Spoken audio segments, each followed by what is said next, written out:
Good evening, everyone. It's your girl, Marcy Thomas, back for another episode of BGC Book Club. So please come on in the room. Come on in the room as we get ready for a really powerful story that I just really enjoyed. I was telling our special guest that I read. I couldn't stop reading Turning Pages, Turning Pages. I don't think I told you this. I actually read it like overnight. Between last night and today, I read it. I didn't tell you that earlier, but yes, it's just that good. A page turner, all of the wonderful things. So thank you to everyone for joining us for what's going to be a very enlightening conversation and introduce you to a book that many of you may not have had a chance to read yet, but I know you're going to want to after we have this conversation. So tonight we are going to be talking about Casualties of Truth. I love the cover. We're going to talk about that as well. But the book is written by Lauren Francis-Sharma, who is also the author of Till the Well Runs Dry and Book of the Little Axe, both of which are books in which she talked about her Caribbean heritage. So she holds a degree in English literature with a minor in African American studies from the University of Pennsylvania, and a JD from the University of Michigan Law School. Oh, I used to live in Detroit, so I want to know a little bit about that. And an MFA from the MFA program for writers at Warren Wilson College. She is a book reviewer for the San Francisco Chronicle and a McDowell Fellow, and is the assistant director of Bread Loaf Writers Conference at Middlebury College. So without any further delay, let's bring this lovely, lovely and talented author to the stage, Lauren Francis-Sharma. Thank you. Thanks. I'm so happy to be here. Yes. I love your intro. So many of my friends are in that book. Yes. And so as I continue to update you, you will see yourself in there the next time you come back. Yay! Because as I always tell people, once you've been here, you're always welcome. Our guest on Monday, Vanessa Miller, has been here 5 times. So. Oh, I love that. Oh, that's fantastic. Yeah. So congratulations on Casualties of Truth. Thank you. Thanks. I'm very excited about this book, and I was so happy that we didn't have another pandemic when it came out. Right. My last book, I had a pandemic right when my book came out. So I was like, this time I was out in the world, and so it's been really exciting. Yes. And this is, there's so much about this story that we're going to get into, but in reading it, it also talks a little bit about some things that you experienced. It's not, it's not your story, but it comes from some of the things that you experienced when you were in South Africa. So what was it that inspired you to want to write this book based upon those experiences? Yeah, I was there in 1996, and I was an intern at a law firm. I was a law student at the time, and I went to the hearings just sort of by accident. Like my boss was sort of like, hey, I think you should go see this, and I was like, okay. So I get to the hearings, and I began to hear things that I didn't really fully understand before then about what had happened during apartheid, and I was just fundamentally changed by the experience. I'm sitting there and I'm watching people testify to really, honestly, the most horrible things human beings can do to other human beings, and day in and day out, the details were just gruesome. And I left there and I wrote down everything that I heard. Like, I just remember thinking to myself, well, I don't know if I'm ever going to hear anything like this again. I don't know, what's going to happen with these records. I'm just going to write everything down. And I wrote everything down, and I kept those notes for decades. And during COVID, when we all had extra time, I went into my basement and pulled them up, and I just started looking at them and thinking to myself, maybe it's time to tell this story. So, yeah. Mm-hmm. So in that way, art imitates life, because your lead character, Prudence, similarly, that part of the experience is parallel. Yeah. No, it is. I mean, Prudence is a law student just like me. She's sitting at the hearings just like me. experiencing all the same things. One of the interesting things about my notes is that I was writing down what I was thinking as I was taking notes. So I would be like, "Oh my God, I can't believe this happened," or "Are you serious?" And so I used a lot of my sort of immediate reactions in the books, where you can actually see the hearings and sort of the transcript of some of the hearing testimony. But Prudence is different than me, right? And she's, she does live in, sort of the DC area, not quite where I live, but close enough. And she's married with one child who's on the spectrum. Mm-hmm. And one night she goes to dinner and with her husband, and she realizes when she gets to the dinner that her husband's new colleague is actually a man that she met at the hearings. Mm-hmm. She, she doesn't really want her husband to know what went down between her and this man in the hearings or when she was in South Africa. And so the dinner is a lot of like, is this going to be kept a secret? Why is he here? Is it a coincidence that he's showing up at this dinner? By the middle of dinner, I think she has many of the answers, but that part didn't happen to me. But the part about being in South Africa and being witness to the hearings was very, very much. And, part of that for me was also trying to figure out how to enter the story. Like, Okay. what I didn't want to tell South Africa's story. I didn't want to tell the story of a South African. I had to tell the story of an American who was looking in on this thing and Yes. about her own country and thinking about what it means to be there as an American, how the similarities between South Africa and the United Mm-hmm. and the dissimilarities, right, too. Yes. And so it was really important for me to sort of frame it that way, and it was easier if I had an outsider like I was, sort of looking in on this story. Yes, and it definitely, y'all, there's a reason why I stayed up late and been turning pages because it's just so good. Because, yes, it's that historical fiction piece. And Hmm. actually, it takes place in like 1996 and 2018, correct? So Yes. it's still like a few years behind, but the second part is a little more contemporary. But so there are things that we're learning along the way, but then there's what's happening in quote unquote real time that's also like suspense. So it's kind of like we are getting historical fiction and a suspense or thriller all wrapped up in one book. So how fun or how was that experience in writing almost like two different genres in one book? Yeah.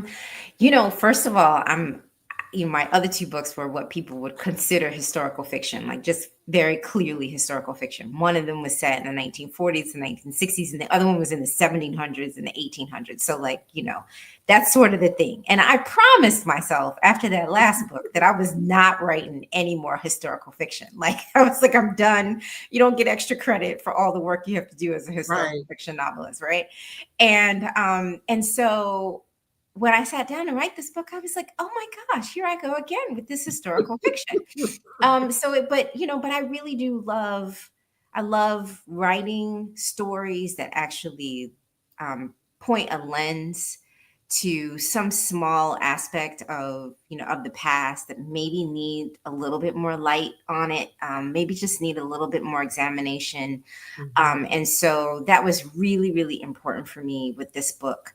But then the other side of it was that when I came back from South Africa, I was telling people about this experience. I would tell Mhm. people about the stories that I'd heard, one of which I tell in in the book, about the group of young boys who get on a bus one day. They're sort of tricked into getting on a bus by a double agent, and he takes them away and he murders them. And a group of the men, group of South African police officers, South African police agents, murdered these boys. And I remember coming home and telling people about this story because it really affected me as I was watching, as a 20-something-year-old, like I'm watching their mothers learn for the first time what had happened to their children who just Mm. disappeared, right? And so everyone's really taking it hard. Like we're all Yeah. weeping. And I came back and I was like, you guys, you wouldn't believe, this story. There were so many stories, but that one really affected me, maybe because the boys were so young and it Yeah. seemed so unfair. And nobody cared. Hmm. And I shouldn't say, people were just sort of like, oh, that's the thing that happened back then. And there just wasn't a lot of attention paid to sort of, and I was like, trying to figure out how to tell the story so that people would Right. actually be listening.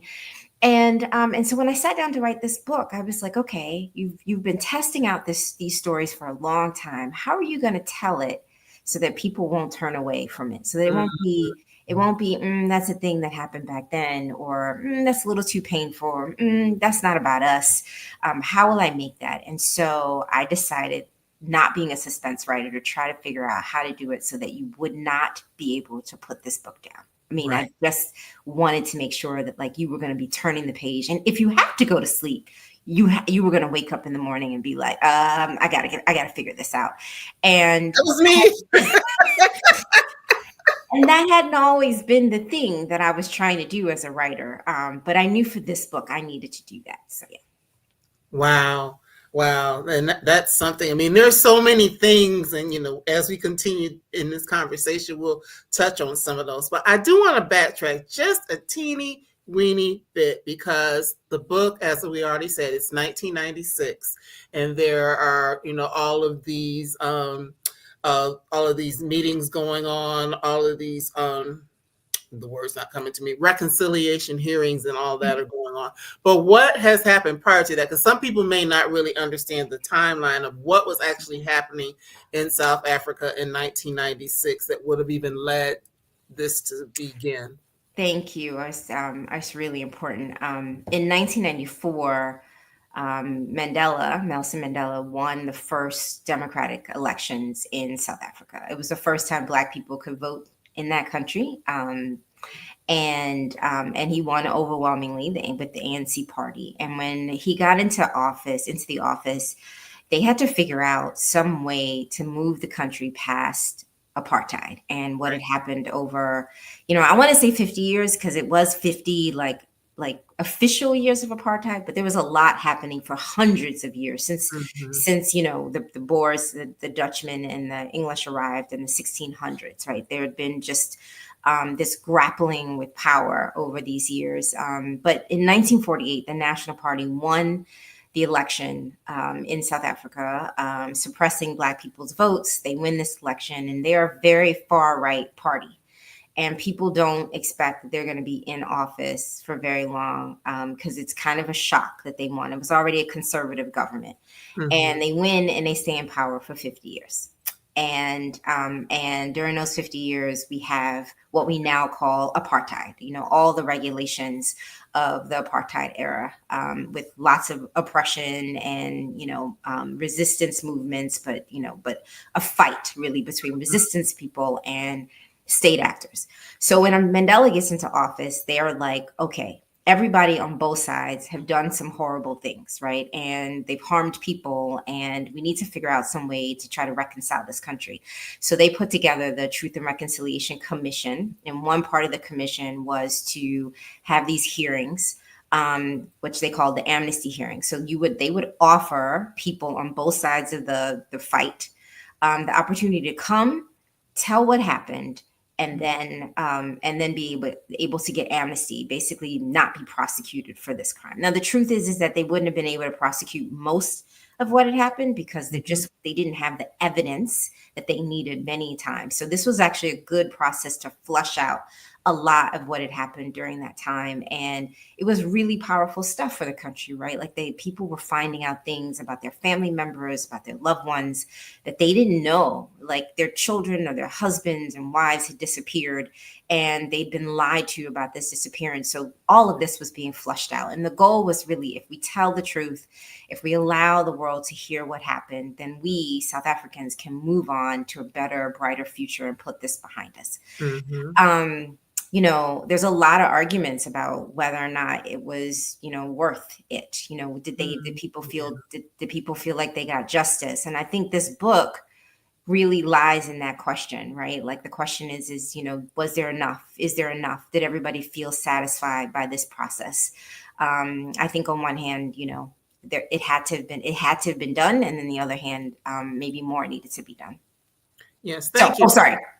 So in 1996 is when these hearings began. Yes, yeah. Yes, yes. I just wanted that backstory because some people might not know. Because as I told you before we came on, I learned a lot because there are things that I don't know. I mean, I knew Mandela jail for a long time. I remember de Klerk, the name de Klerk. I remember, him, Mandela getting out of jail, becoming president. I knew about apartheid, but there's just so many other things betwixt and between that if you just weren't necessarily following in that way, Yeah. you wouldn't know. So I thank you for sharing that and kind of giving us a little backstory of where you're landing. Because like Prudence, there were things that you were learning, there were things that she was learning because she only knew so much. But I mean, just the fact that really only a couple of years out of that system of apartheid to even be able to go over there as a Black American and have, the experience of doing that. So we see that with Prudence, being there and being in this space and being Black and American and how she may have been seen or perceived as a Black American versus, well, they don't even really consider it necessarily Black. Mm-hmm. South Well, Africa. yeah, I mean, well, there's Black, but then there's there's other categories too, which which is colored. But there's Black. But if you're Black in South Africa, you're part of a particular tribe, right? And so, as a Black American, you don't necessarily have a tribe, and you definitely don't have a tribe from the southern part of Africa. So you're not part of that. So they don't quite know how to categorize you, other than sort of an American Black, because you're not colored, because colored is a particular type. Of it's a culture, and it's a particular like mixed race category that was specifically meant for people who are sort of Black and white over generations, and so that's a very complicated category. Yes. Yes, but in reading and learning, I've heard some things about that, especially like with people who visited there and say they're a more fair-skinned person. They're like, people don't see them as Black when they go there because they're more fair-skinned or whatever the case may be. So I find that interesting. But also with, like you said, having an American go into this space, it does bring up some of those things of, the character Prudence is in spaces where she's like, hey, we're all Black, or we're all this, that, whatever the case may be. But the people in South Africa might not see her that way. Yes, yeah. There's a particular scene that I think you're thinking about, that it's a very harrowing scene for her, and it's a big moment in the book where she's looking to another Black woman and thinking, like we're good, right? Like you and I, we kind of understand each other, and there's a real misunderstanding there, like a very much like, you're not me. You're not who I am, and and you're an outsider. And so and I think it's a real shock to her. I do think it happens, for Black Americans when we move about the world. Sometimes it's great, and we're easily and readily accepted in places, and other times we get them not so much. So, and you don't know what you're going to get from day to day, from hour to hour, right? Like some people are completely excited about sort of bringing you in, and other people are sort of, not so excited. And so you're always sort of one foot in, one foot out, a little bit of wariness, I think, about the experience. But for Prudence in this particular moment, which happens in a gas station, I think she's a little shocked at how far this person is willing to sort of turn their back on her. Yeah. And because really, had that not happened, it would have been a totally different story. It's a big moment. It's a big moment, y'all. So you got to read it to know exactly what we're talking about. But it just really made me think about even like here in the United States, or, there's been a lot of things of people wanting to go visit Africa, not just South Africa, but, all around. And sometimes, as you said, sometimes it's a automatic connection, like, my sister, my brother, but in other cases, it's like, no. And even when people come here, the same thing, there's a differentiation. they're very true. It happens on both sides, right? And you hear people say that, when they've emigrated to this country, they don't necessarily feel completely accepted. And what's interesting about that is that I know for sure that that's not every person that they meet. Right. Right. In the same way, it's not every person that we meet when we land someplace different. It's just, we generalize a lot. And I think that's very dangerous for us to do. I think we obviously have to take people as individuals. And for Prudence in this moment, what that we're talking about, I think she gives off a little bit of American arrogance, which puts off this other person enough that they're not willing to sort of step in when she needs the most help. I'm not sure if she necessarily knows that she's doing that in the moment, but there's definitely enough a hint of it that you can kind of see both sides of that interaction, how that person might have reacted, but also Prudence going, wait, you shouldn't do this thing to me. So yeah. Mm-hmm. And then there is, and this is in 1996, we're still talking about, there is the person that she meets, and you don't have to say his name for me because I know I'm probably going to mess it up. That's right. Yeah, I messed it up too many times. Matshediso. Matshediso. Okay. That is like her nemesis, but yes and no. So, I mean, that's just a whole interesting dynamic there as well. And getting to know him as a character, because even though, yes, it's very much a Prudence story, she, is the center, but he's like right next to her at the center in terms of the story and the things that are happening. So what was it like to craft him in this character? Because he has a couple of different, he's, is it Swedish? Yes, he was born in South Africa, raised there until he was about 13, and then was adopted by Swedes. So when he shows up in the United States, everyone just assumed he's sort of a black Swede. They don't really know that he's South African, and this sort of comes out at the dinner where Prudence's husband sort of says, "Oh, I thought you were from Sweden," and then you realize there's this connection between sort of Prudence and this man. But yeah, he was fascinating. And, I guess when I was at the hearings, I remember thinking a lot about, it was a what if question. What if this person with this particular background existed? What if he had seen and experienced some of the things that they were talking about at the hearings and came out of it feeling like maybe he didn't get enough? So he was a really important character. But what was even more important for me was trying to figure out how these two characters would work on the page, right? Because there's not to mess anything up, but it's not a romance. No. They're not romantically connected, but they are very, very connected.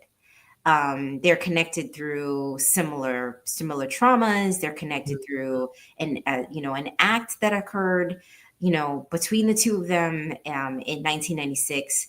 And they continue to sort of, be connected. And so it's her nemesis, but also like her twin in some respects. And so you're watching this sort of relationship, both in the past in 1996 and this 2018 thing develop between them. And you realize that they're just stuck together. They're stuck together. And I think the fun, if there was any fun, the fun was in trying to see where these two would end up together. And I don't want to say it's a cat and mouse thing, because it doesn't feel like that. It feels like just this sort of, we're bound by like the two prisoners who are tied, shackled together by ankles, and like they're both trying to escape, but neither one of them can part in different directions, and they're just sort of like, okay, we're gonna have to figure out how to do this together. Yes, it was definitely watching that tension, because I knew it wasn't a romance novel, but there were points where I thought, well, is there more to this than what we're seeing? But it really was not. But as you said, it's trauma, a trauma that bound them together ultimately, and just understanding, even for us, that things that can happen that can bind you to someone. Yeah. And how do you navigate the world, dealing with that person when you see this person, and like in the case of Prudence, she's gone on, and she's now living a totally different life, but this is brought back to her, and it's a lot. Yeah, I really love that you said that, because because there is, when I think about like my own sort of personal experience, there are people who I'd rather not see ever again, right? Like, who know something that happened to me, or know about like a secret that is buried so deep. And I don't, when I see them, it reminds me that they know. It reminds me that the secret even exists. And this is what she's facing when this man sits down at this dinner table across from her. Everything that she's been trying to sort of not remember, suppress, has popped up at dinner, and she just wants to, like, and you can feel it, I hope, this tension of like just wanting to get up and run out of there. But she's also having to do this dinner because it's a business dinner for her husband, so Right. she's trying to behave so that he doesn't get upset. And there's all this, and and she's really trying to negotiate this space while feeling very choked by the experience of having to confront these feelings that she's having. So yeah, I really appreciate that you said that, because I think many of us can relate to that. Yeah. And as you said, people you don't want to see is ooh, a couple people popped in my head like, ooh, child. But those first few pages, the first few chapters, y'all, there was so much tension that happened, even leading up to the dinner, during the dinner, all of that. You all have to read it to really see it, just because there was just so many different things going on. I'll say this much: it's one of those instances like when the first bad thing happened, you probably should have just turned around, went back home. I know, right? Short story. It would have been a short story then. Right. Because it's like, my God, I mean, is this the worst night ever? I mean, some of everything is going on in that night. It's funny because I did write that first scene. When you open the book, the drive into DC is fraught. Like, it's got a lot of tension in it. And I wanted you to know, within the first 15 pages of this book, what you were about to get. Like, it was going to be very unexpected. It was going to be very suspenseful, very tense. And more importantly, I wanted to keep you off balance in the same way that living in America keeps you off balance as a Black person. The same way living in South Africa as a Black person can keep you off balance. Like, just, these two societies, for people that look like us, is really challenging to navigate. And we're never sure. Any corner we turn, we don't know what's about to happen. And there is that sense, I think, that I wanted to evoke in the book, and in every chapter, like this sense of like, uh-oh, how are we negotiating these spaces? And I don't know if there's an easy answer, because anytime you step out of your house is in this body, it's you don't know what you're gonna get. That's so true.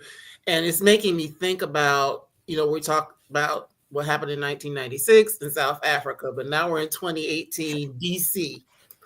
And we're talking about a family that is very, a Black family that is very, has money, lives well, can afford nice cars and live in big fancy homes and have prestige careers and all of that, but yet end up in situations with even with all of that going for them, they still are treated like dirt in certain situations. So I mean, that's real. That's real. Money does not protect you from Blackness, right? I mean, you go to the restaurant and, can I curse? Sure. You go to the restaurant and shit pops off. Right. And then they have a child who goes to a school, and they pay a lot of money for this child to go to this school to help this, this nonverbal child of theirs to sort of, navigate in the world and get better, and hopefully he'll, obtain some language. And so they make a big deal about like getting this kid in the school. And then this thing happens between this child and another child. And, before you know it, it's, a Black couple sitting in the principal's office trying to figure out how they're going to protect their child from, this situation that shouldn't happen, right? Like, I'm paying all this money, I'm putting my kid in this good school, and yet here I am. And so over and over again, you can see how the money, the status, none of that actually is protecting anybody. Mm-hmm. So no matter what side you're on, there are certain things that we're all going to have to deal with, just as being Black people in this world, Yeah. navigating the world. So seeing that, yeah, it was something. But with Prudence, I want to talk a little bit about marriage, career, because that was another tension that popped up a lot between her and her husband, Mm-hmm. Davis, because it's like almost like a woman who she's good. She could be good on her own, but she's married, she has a child, but it's like in some ways, because of her having to take care of the child, she's kind of had to take a step back a little bit, but she's still very much capable.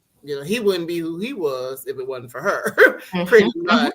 Mm-hmm. But just even seeing that dynamic play out and how others may treat her or how he may even treat her because of what's happening. So I found that quite interesting as well. Yeah. I don't think that gets played on the page enough for Black women. These very accomplished women who choose to be married and have children. And, in her case, she has a kid who needs special attention, needs more attention. And so she does. She takes she takes one for the team, so to speak. Right. And even though she's probably the one who would be the more successful in the couple, she decides to take the step back. And that comes up. That's always like playing out in their marriage. It's always there. I think she slightly resents him for it. I think he doesn't quite appreciate just how much is going on for her around that issue. And I think that I mean, I could be wrong, but I think that they have a good, solid marriage, one of love, but it's complex. Very. It's complex, and it goes up and then down and up and then down. And there are moments of obscuring the truth from the spouse.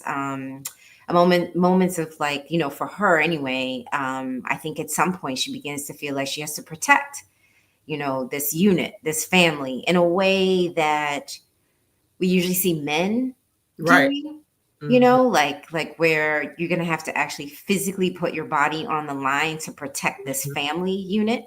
Mm-hmm. And I, when I got to that part, I was like, yeah, I think this works. I think she's the kind of woman who could pull this off, could do this. If you remember, in the beginning, in the very first scene when they're driving into the restaurant, there's a moment where he actually gets shaken a little bit by something Right. that happens on the road, and she's cool. Mm-hmm. She's sort of like, hey, you want me to drive? You got it? Are you good? And she's not as shaken as he is. And you can see in that moment that she has a little bit of steeliness about her. And she has a very interesting background too. And so she's, she comes from some tough circumstances. And I think it's sort of, it's made her a little, like I said, a little steelier than maybe he is, because he's, he comes from a different sort of Right. more middle class, upper middle class background. And Prudence grew up in Baltimore, and she'd been homeless for a short period of time. So I think that she's just made different. Yeah. But what's not different, I think, is the situation many women find themselves in, where they're having to choose between what kind of mother they want to be, and this full throttle career. And and despite the fact that, like, we should be able to be able to balance these things, Right. with the it doesn't always happen. It doesn't always happen. And then you get a child who has needs, additional needs, and then what do you do? Mm-hmm. Yeah, so it's definitely very complex, their relationship and all of the different things that are going on between the two of them. Because I'm like, yeah, and then of course this other person comes in, and I'm sure the husband's kind of looking like, okay, like, okay, what's her Who's fascination this with this man? dude? Yeah. So then there's that too. Yeah, she's trying to hide it. I think she does a decent job, but Yes. it's definitely there. And I think the husband's not stupid. He feels something, but he doesn't Yeah, quite something not know quite what's right. going on. Yeah. Hmm. Hmm. But it is interesting just to think about, Prudence's backstory. And then, it's almost like she's going from traumatic situation to traumatic situation to traumatic situation. But as you said, within her, there is that steeliness that wants to stand up and do what's right. And, even before some of the things happen later in her life, she is determined to do something different and have something different. So I think that's something that a lot happened with a lot of us. That it's like, Hmm. okay, yeah, I may have come from this, and this might have been my situation, but I want to do something different. So Yeah. he already has that chutzpah, as some people would say, anyway. So yeah, just the things that play out in her life just show more of that. Yeah, no, I think that's true. And I think that's why it's so stunning when this man pops up and disrupts this, because she's smooth, right? I mean, things feel good. She's sort of, overcome this thing, made a nice life for herself, chosen well, I think, in terms of her husband, and and sort of what he's able to sort of provide emotionally, and I think that it really throws her off, when this thing occurs, and it's sort of like, don't take me back there. I'm not interested in going back there. Right. And yet, Matshediso is like, no, no, I think you're going to go back there. Mhm. Yeah. Yeah, for his selfish reasons, For though. his selfish reasons. That's Yeah. right. Yep. Yep. Yes, Yep. yes. So that's just something that, just thinking about situation you can find yourself in, and like we talked about earlier, I don't want to deal with this person, I don't want to see this person anymore. Then the person comes back, and maybe there is something that you were involved with at a certain point in time, and they want to pull you back to where you were or the situation you were in, versus really recognizing the power of who you are now as this new Yes. individual. Yes. Yeah. Yeah. And a lot of the question for me when I was writing it is, how does she say no, and how does Mhm. he get her to say yes? You know what Mhm. I mean? Like, and Mhm. so what is the tension? And he's very smart, and he's very sly, and he knows the kind of person that she is, because he's known her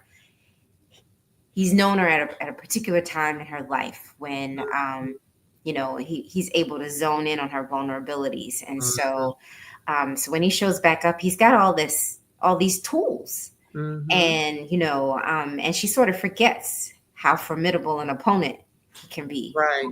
Yes. And that, I guess, that begs to the speaks to the thing, is like the people who, even though he doesn't necessarily know her, he knows this really big thing in her life that they were a part of.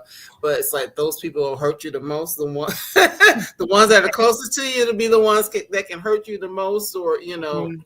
get you into a certain space, just because they know, oh well, hey, she's got this new great life, and she's not going to want people to know about X, Y, and Z, so I will Mhm. use that to my advantage. Yeah, and the fact that she's never told her husband Right. about this man and what went down, and she doesn't want to tell her husband, is a big part of his power over Mhm. her. And which brings us to the shame, right? I mean, there's a lot of what's happening here is this shame, and when I think about the hearings, and I think about all of the emotions that were going on for people, in South Africa at the time, there was just such an immense amount of shame for having been put in these positions that other people put you in, and you shouldn't be shamed, but and yet you're feeling that you're angry, but you're also feeling like, how did I get myself in this situation? How did this happen to me? There's secrets you don't want to share, you don't want to tell, things that you'd rather just bury. And for her, the power that Matshediso has over her is this sense of shame, and it really speaks to the title, right? I mean, Yes, I was going there. Thank you. but Truth. yeah, and speaks to how important bringing things to light is, but also that that there are consequences, and to speaking truth, and consequences to the truth coming out. Like there will be consequences, but sometimes we have to push through them. Mm-hmm. Yes, Casualties of Truth. That's a really something to think about. Like, what are the casualties of telling the truth? Mm-hmm. Oh, Jean. Hey, Jean. I love how the cultures intersect. Absolutely. She does a good job of that in the book for sure. But yeah, just thinking about telling the truth and who gets hurt when the truth is told. Yes. When I was at the hearings, one of the things that was that I left with, when I was talking earlier about people not necessarily feeling like they'd gotten their justice. Like there was this sense of collective justice, but maybe not the sense of individual justice. I remember there was a woman, and I put this in the book, but there's this woman, and she was testifying about her husband who'd been kidnapped and murdered, and she was like, "But you didn't come to me." Right? Like, you didn't come to me before. You're coming now because you want amnesty, but you've had years to tell me what happened to my husband. I was left with these children to raise these children by myself. I don't forgive you. And I kept hearing that over and over again. Like, you're telling me the truth, but this truth is painful, and I do not forgive you for what you've done. And I think those voices were heard, but I'm not sure they were always listened to. Gotcha. Heard but not listened to. Makes a lot of sense. And the whole thing of, well, that's a whole nother conversation. But who says you really have to forgive? And who says you have to really forgive? I think Matshediso, that's the question. I mean, he's very clearly in the space of, I'm not forgiving nothing. I'm forgiven. Yeah. I'm not forgiving. I'm not forgiving, and I haven't forgotten. That's right. Yeah. So there is that. And I know a lot of times, I'm just thinking of when things have happened here in the United States, a lot of times that's the first thing, or one of the things that happens. I'm thinking specifically of Charleston, and it was maybe a matter of days, and people are like, "Oh, we forgive," and I'm like, okay. Yeah. And honestly, people expect Black people to be the first ones in this country to forgive, because we have such a very strong Christian foundation in this country. And for years you would hear people, they'd go through the worst things, and there would be forgiveness. Even Cory Booker was talking about John Lewis yesterday when he was standing up, and the man who beat him coming to his office years later with his grandson or child or whatever, and John Lewis forgave him. And I think there's a lot of beauty in forgiveness, but I don't necessarily know if all of us have to forgive. I don't know if it's a necessity. I just don't, and I wanted to play. That's real. I wanted to play with that. I wanted to play with characters who didn't feel like they wanted to forgive. Things happened to Prudence. She didn't forgive these people. Things happened to Matshediso. He didn't forget. And I think that is what binds them together. This sense of like, no, I'm not a forgiver. I'm not a forgiver. And I think there are a lot of us that feel that way, Right. Because quietly feel that way. Right. Because you may say, I forgive the words, but a lot of times the action, or should I say, the repeating the same thing over and over again, rehearsing the thing, bringing it up all the time. And like, did you really forgive? Because Mhm. that thing is sticking with you. It's staying right there. You Yeah. never let go. You No. might And push I'm it not down sure. every now and again, but it's still there. Yeah. And I don't know if it's healthy not to forgive, by the way. Like it's probably not, but but the fact is that there are people who do not forgive. And I just feel like we need to contend with that.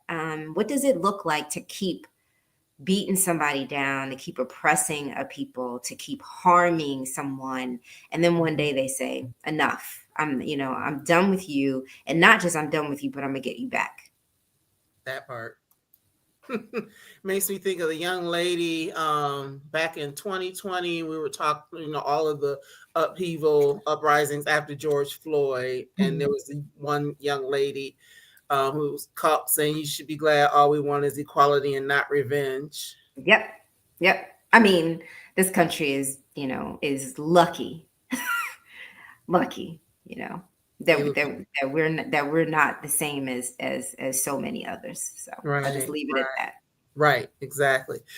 Speaking of talking about others, throughout the book, every chapter, you have a quote from, whether it's South African leaders like Bishop Desmond Tutu, Nelson Mandela. You also include, there's Harriet Tubman is in there, Martin Luther King, Malcolm X. So, what was it that made you want to bring their voices into the story? Well, ultimately, South Africans were they found themselves in 1994 with a new black president, a democratically elected president, because of years of resistance, right? And years of community activism, community resistance. And so, me having those voices at the top of every chapter was me saying, this takes a village. It takes an entire community. It takes generations, and we're building upon generations. I mean, Mandela was building upon Martin Luther King. Mandela was building upon, Nelson Mandela was, sorry, Bishop Tutu was building upon Martin Luther King. There were leaders in Chris Hani and lots of other leaders in South Africa who were very influenced by Malcolm X. There all these different factions that led to that change in this country, and it took a very, very long time, Mhm. obviously. But the resistance movements build on top of one another. We learn, we take, we adapt. We have to we have to change depending on what our opponent looks like. But ultimately, there are these strong, strong voices of our past, and from Ida B. Wells to Mhm. Harriet Tubman to like you said, you mentioned Malcolm X and Dr. King and so forth. So I just took quotes and I tried to make the quotes really relate to the chapter Mhm. that it was that it was leading. Um, and that was hard but Okay, it fun. was hard. Yeah, it was hard but fun. Yeah. And there were lots of voices that there are lots of voices that I feel could have been in here. I mean, I could have kept going or on and on and on with those, but yeah. Mhm. I thought that was a special, extra added touch that you did that. Thank you. Thanks Mhm. very You much. did your good writing, Lauren. I tried. I tried.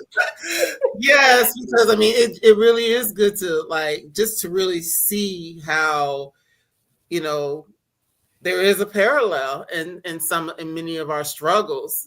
Mhm. It might show up a little bit different, on its face, but there are things that are parallel, and bringing those voices in really help to see that. Yeah, I think that when I was writing this book, I did not know that we were going to be here again with this particular administration. Um, and I couldn't have I couldn't have asked for a better PR machine than Mr. Doge himself, South Africa. Yeah, that's um, true. right? And how that's come up in the news so much.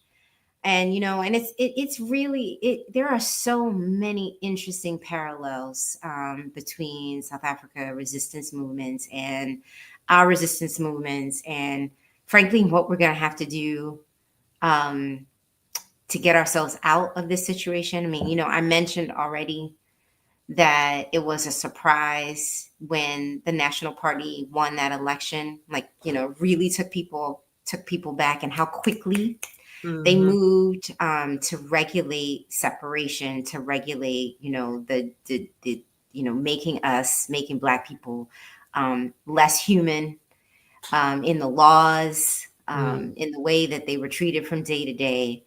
And I mean, and this is yes, after being oppressed, but it was a whole other level. Right. And and there was a real sense. And I think what was most frustrating for South Africans is that they were trying to tell the world, and the world wasn't listening. Right. And the National Party controlled the media. And so there Mm. was so little that got leaked out about what was actually happening, and what little got leaked out, there was always like, and then in the 1960s, you started to see videos, like you would get, cameras from Mm. usually European countries that were able to get in and videotape some of what was happening. And that's when we started to actually see, oh wait, this is this Mm. is this is very this is very it looks very much like what we know from Right. our 1960s, right? And so I think that what was different about their resistance movement is that they quickly realized that it couldn't have been like, they began nonviolent protests, but they also realized they had to have another wing of Mm-hmm. protest in order for them to have been put down, to put down a sort of government state actors. But what was also really important, and sorry I'm going on long, but what was also really important was getting other countries to turn up the heat, Mm-hmm. to have sanctioned that country. The economics is what changed, what forced de Klerk out of power. When Mm. he realized there was no place else, he could not save their economy. He could not have people be able to move forward in this country because nothing was coming in. Everything had just turned off. And it was Black people that were saying to the Europe and saying to the United States, stop giving us stuff. Stop sending things here. We're willing to take the pain in order for this to end. And I think here that's what we're going to have to do.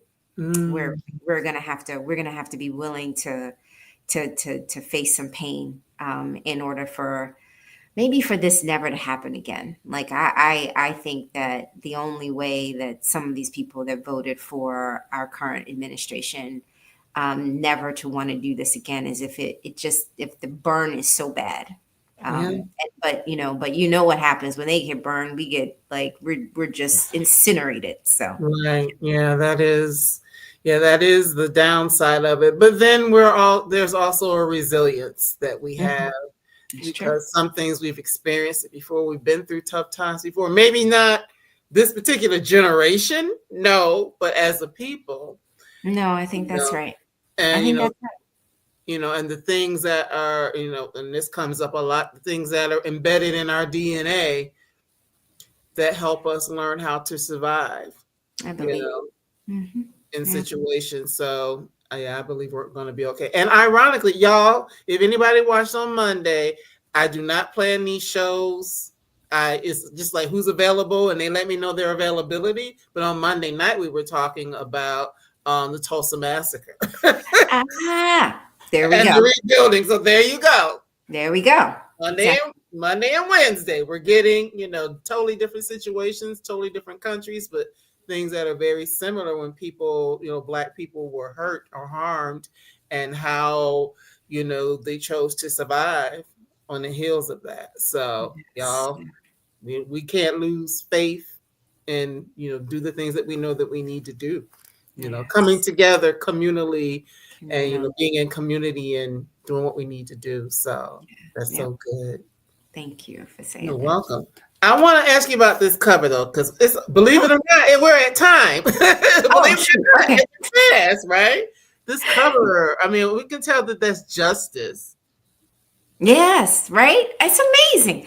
So, all right. So I'm gonna tell you real quick. So I'm in South Africa last January, and Mhm. wait, yes, last January, and I'm doing my research, trying to finish this book, and my friend says to me, "Hey, let's go look at this gallery. I have my friend, he owns this gallery, black man." Mhm. And I go in and I meet the gallery owner, and he's basically like, I was sort of like looking for cover art, and he was like, "Oh, maybe if you don't find anything here, keep in touch with me. I have a couple of artists that are coming in the next couple of months. You might like their art." And I was like, "Okay, great."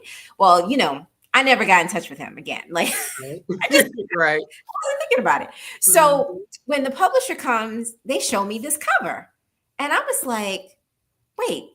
And I was like, "That really looks like, like somebody from South Africa actually like Mhm. did this." They were like, "Yeah, yeah, no, it's a South African artist." So I Googled the guy's name. Vivian Kohler is his name. And guess where he is? His showing is at the same gallery that Oh I was talking. wow. And I was like, well, if this isn't meant to be. And so yeah, so I love this cover. I love that she looks like a little bit like Lady Liberty or like, Mhm. Justice. There's something very sort of strong. She's Mhm. but there's a lot of like um a lot of sort of South African imagery in that for me as well. I love what I did have them do was the colors that he Mhm. originally had were a Wonderful. little washed out. And so I Okay. had them sort of turn up the colors and add in the South African flag colors a little bit. So it made it really bold. And then, yeah, and then they were like, let's put it against a white backdrop. And I was like, white, are you sure? And then I feel like it works. Yeah, it's a beautiful cover. It Thank you. really is. It really is. So I just wanted you to share a little bit about that. So y'all be look for it. Look for Can't it. miss the cover. Can't Can't miss the cover. miss it. You cannot miss it. And I'm just going to say real quick, of course, pick up your copies wherever they are available to you. We want to do that so that we can support this work, because in this time it's important that we're reading these types of books and supporting our authors, because we need more stories out there so we can learn and be able to do the things that we need to do, because there's a lot going on in the story. There's suspense and all that. Y'all got to read it to get all the good stuff that we did not tell you. Okay. But it's just really important, because I know for myself, everything I read, I like to learn something or take something away from it, and I definitely feel that way with Casualties of Truth. So if you don't have a place that you normally buy, there is a Brown Girl Collective bookstore at browngirlcollectivebookstore.com that's actually attached to Bookshop. So if you go there, you will find Lauren's book on the page. Like at the top of the page, you should see her book very close to the top. So please support, tell your libraries all of that, because we know that's a thing too. Making sure Very we get important. books on the library so they can more people have access to read, and things like that, who may not be able to purchase. So Lauren, I know you got a lot going on in terms of events and things like that with your new book baby. So are there any places that you have that you'll be going in the near future? Yeah, so this weekend I'll be at the City Lit Festival in Baltimore on Saturday. I think Bernice McFadden is going to be their keynote Okay. speaker, so I love Bernice. Yes. Um, and um, and then I'm at the Washington Writers Festival, and I'm at the Montclair Book Festival on April 26th. And then I have Atlanta, which I'm really excited about. Atlanta just got added, and that is July 17th at the Atlanta History Center at 7 p.m. So I'm really excited about that one, because people have been asking me to come to Atlanta. So I'm Yes, coming. you got to come to Atlanta. That's where I am, and I'll check the date. Hopefully, I can come, and even if I can't come, if you're in town, you're here for more than a couple hours, look me up. Okay. Okay. Will do. Thanks. or something a little stronger, whatever the case may be. So thank you so much. And every one of you want to keep up with Lauren's activities and places she's going to be. You see that the whole time we've been here, her social media and website have been scrolling, so you can follow up and see where she's going to be there. So Thank you. Thank you. This is such a wonderful conversation. I really appreciate you inviting me. thank you. Thank you so much. And I'll have to share it out with our mutual friend because I think I forgot to tell her, but I'll make sure she gets a chance to watch the recording. So Thank you. she gets a chance to see that. So I'm going to let you grab some water. I'm just going to say good night to everybody. And so I'll see you in just a minute, Lauren. Thank you again. Bye. All right. Bye-bye. See you in a second. All right, that was such a good conversation. I'm happy to have had Lauren here with us. And as I always tell folks, once you've been here, you're always welcome to come back. And, I love the way that Lauren writes. So I definitely, the next thing, whatever that is, whenever that is, know that you have an open invitation to come back to BGC Book Club. So thank you, everyone, for being here, for joining. If you're catching it in a replay, whatever the case may be, share it out, grab a copy of the book, read it, and really enjoy and learn from the story. And as we already talked about, ways that we can really think about how we resist and things like that. So thank you again for being here. Next week's show on Wednesday is actually going to be pre-recorded, so I'm not going to tell you what it is because it's going to be pre-recorded, but it will be up next week. And in 2 weeks, for those of you who love historical fiction, we are going to have Harlem Rhapsody. Yes, Victoria Christopher Murray will be here to talk about her latest Harlem Rhapsody in 2 weeks, and that'll be live. So look for that and look for the information. And I look forward to seeing you all again real soon, whether it's on a Monday or a Wednesday, or if you're catching it in a replay, anytime it's convenient for you. Thank you for being a part of the BGC Book Club, and I look forward to seeing you again real soon. Take good care. Bye-bye.